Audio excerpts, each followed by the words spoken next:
নমস্কার, আশা করছি আপনারা প্রত্যেকেই খুব ভালো আছেন আর সুস্থ আছেন। আমার চ্যানেলের একটা নতুন রেসিপিতে আপনাদের সবাইকে জানাচ্ছি অনেক অনেক স্বাগত। আমার আজকের রেসিপি একদম দোকানের মতো সাদা নরম তুলতুলে ছানার রসগোল্লা। আপনারা পুরো ভিডিওটি প্রথম থেকে শেষ পর্যন্ত দেখবেন। সমস্ত টিপস অ্যান্ড ট্রিক্স দেবো যাতে করে আপনাদেরও মিষ্টিগুলো একদম পারফেক্ট হবে। এই রসগোল্লাগুলো একদম পারফেক্ট বানানোর জন্য আমি একটাই গুরুত্বপূর্ণ টিপস শেয়ার করব ভিডিওর মাধ্যমে, যাতে করে রসগোল্লাগুলো একদম শক্ত হবে না বা ফেটে যাবে না। তো আশা করছি রেসিপিটি ভালো লাগলে অবশ্যই ভিডিও শেষে লাইক করবেন। তো চলুন রেসিপিটি শুরু করি। সবার প্রথমে আমি এখানে 1 লিটার দুধ নিয়েছি। এটা বাজারে কেনা দুধ, আপনাদের কাছে যদি গরুর দুধ থাকে সেটাও ব্যবহার করতে পারেন।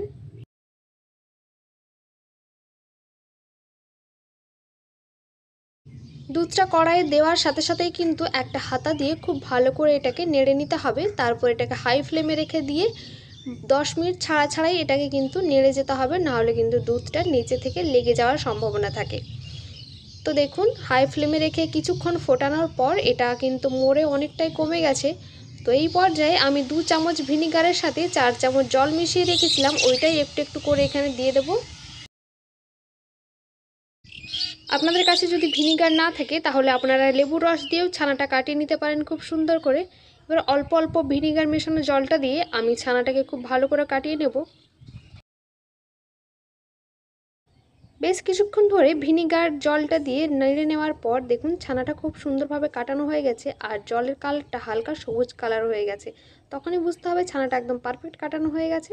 এই পর্যায়ে আমি গ্যাসের ফ্লেমটাকে বন্ধ করে নেব আর ছানাগুলোকে ছেঁকে নেব একটা ছাঁকনির সাহায্যে। আপনাদের কাছে যদি সুতির কাপড় থাকে সেটা দিয়েও ছেঁকে নিতে পারেন।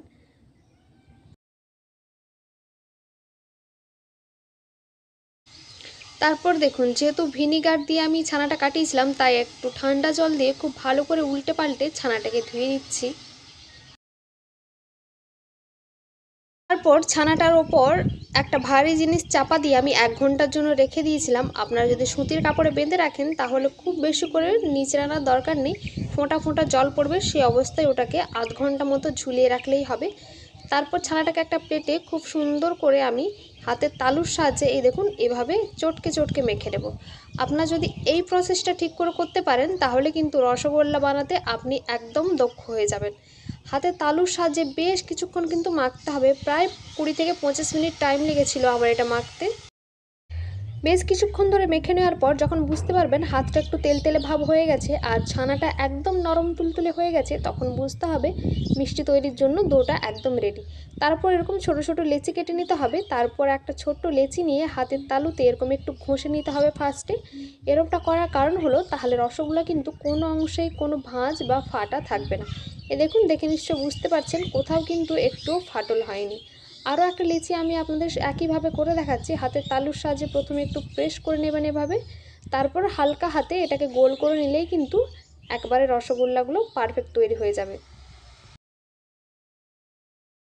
একই রকমভাবে সমস্ত রসগোল্লাগুলো আমি বানিয়ে নিয়েছিলাম। তো চলুন এগুলোকে এবারে চিনির রসে ডুবে নিলেই রসগোল্লা একদম রেডি। আমি এখানে একটা বাটির 1.5 বাটি চিনি নিয়েছিলাম। এবারে 1.5 বাটি চিনি যেহেতু নিয়েছিলাম, এখানে আমি 3 বাটি জল দেব। যতটা পরিমাণ আপনারা চিনি নেবেন তার ঠিক ডাবল কিন্তু জল এখানে দিতে হবে। তারপরে চিনির শিরাতে একটু ভালো ফ্লেভার আনার জন্য আমি 3টা এলাচকে এখানে টুকরো করে দিয়ে দিয়েছি। তারপর এটাকে হাই ফ্লেমে জাল করে নেব যতক্ষণ না পর্যন্ত চিনিটা গলে একদম টকবক করে ফুটে উঠছে। কোনো শিরা বানানোর প্রয়োজন নেই, চিনিটা এরকম গলে গিয়ে খুব ভালো করে ফুটে উঠলেই তখনই রসগোল্লাগুলো আমি এক এক করে এর মধ্যে দিয়ে দেবো।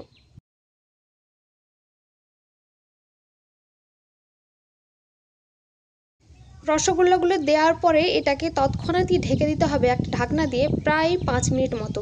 5 মিনিট পর ঢাকনাটা আমি খুলে দেখাচ্ছি। দেখুন এগুলো ফুলে একবারে ডবল হয়ে গেছে, দেখে নিশ্চয়ই বুঝতে পারছেন।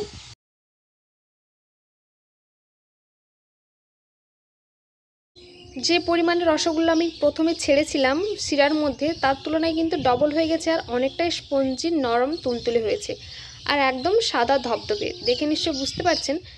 ঢাকনা দিয়ে 5 মিনিট ফোটানোর পর আরও 5 মিনিট এমনি ফুটিয়েছিলাম। তারপরে আমি এগুলোকে গরম গরম নামিয়ে নিয়েছিলাম। তো দেখুন কতটা নরম তুলতুলে হয়েছে, একটা হাতের সাহায্যে প্রেস করে দেখাচ্ছি। আর ভেতর থেকে একদম স্পঞ্জি হয়েছিল আর রসালো হয়েছিল। তো বন্ধুরা, কেমন লাগলো রেসিপিটি অবশ্যই কমেন্ট করে জানাবেন। যদি ভালো লাগে ভিডিওর শেষে একটা লাইক করে, চ্যানেলে নতুন হলে চ্যানেলটিকে অবশ্যই সাবস্ক্রাইব করে নেবেন আরও এরকম মজার মজার রেসিপি পাওয়ার জন্য। দেখা হবে পরের আরেকটি নতুন রেসিপিতে। ততক্ষণ পর্যন্ত সবাই ভালো থাকবেন, সুস্থ থাকবেন আর সকলের খেয়াল রাখবেন। ধন্যবাদ।